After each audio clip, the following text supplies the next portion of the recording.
અમારે આ વિદ્યાર્થી જે બહેનો છે જે બરેડા, છાછર, ઝઘટિયા, સેટાયા ગામના છે એમને આવવા માટે અને જવા માટે કોઈ બસની એસટી બસની સુવિધા નથી. અત્યારે બધા જ બહેનો કે જે સ્કૂલ છૂટવાનો ટાઈમ 4 વાગ્યાનો છે, ખૂબ દૂરના ગામડા છે, અંતરિયાળ ગામડા છે, બીજા એસટી બસ છે, બીજું કોઈ જવા આવવા માટેની સુવિધા નથી. આવવા માટે પણ એ લોકો ખૂબ જ મુશ્કેલીથી બહુ વહેલું આવી જવું પડે છે.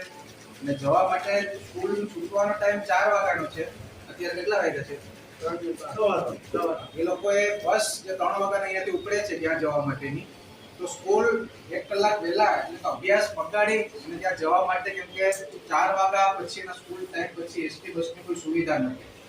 એટલે સ્કૂલનો અભ્યાસ વચ્ચે મૂકી અને અઢી પોણા 3 વાગે સ્કૂલેથી નીકળીને 3 વાગે જે બસ ઉપડે છે એ બસમાં એમને જવું પડે છે. ખૂબ નાની ઉંમરના બધા બહેનો છે, મોટી સંખ્યામાં છે, ઘણા લોકો જતા રહ્યા છે, અમુક બસમાં બેઠા છે, બસ ઉપડી ન જાય.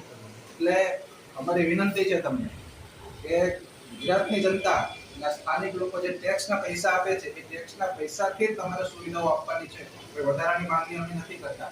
આટલા બહેનો માટે કદાચ અલગથી બસ મૂકવી પડે તો એ સરકારની જવાબદારીમાં પણ આવે છે, કારણ કે ખૂબ દૂરના ગામડા છે. બીજું કોઈ વ્યવસ્થા ને તમે પણ જાણો છો, સેડાયા સુધી, ઝઘટિયા, છાછર, કાટવડ, કરેડા, બીજા કોઈ વાહન મળતા નથી. એટલા નાની ઉંમરના બહેનોને જવા માટે અલગથી પણ એવી કોઈ એ પણ એક જોખમકારક છે.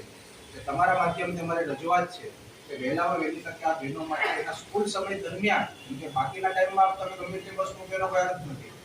સ્કૂલ સમય જેમનો છે, 10મા અને 12માના વિદ્યાર્થીઓ છે, અત્યારે અભ્યાસ છોડીને અહીં આવવું પડે છે.